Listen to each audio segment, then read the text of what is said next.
लड़की, अब मैं तुम्हें नहीं छोड़ूंगी। अम्मी तुम्हारे क्या हुआ अम्मी? कर दूंगी। अम्मी खुदगर्जी की वजह से हम सब मारे जाएंगे। आजाद अब हम पर अम्मी, एक क्या नई हुआ? मुसीबत खड़ी कर रहा है। अम्मी क्या कर रहे हैं? आंसुओं की कोई परवाह नहीं है। बताओ मुझे, तुमने अपने भाई को कहाँ भेजा है? बताओ मुझे कुछ नहीं मालूम। मैंने सिर्फ भाई को रेयान को तलाश करने में मदद की थी। बंद करो बकवास। तुम लोगों को जरा सा भी एहसास है कि ये कर क्या रहे हो आखिर? अब मैं और तमाशा होने नहीं दूंगी।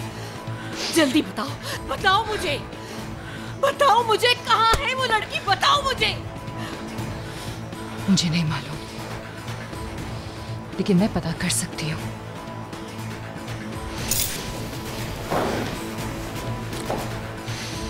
लेकिन मेरी एक शर्त है आपसे।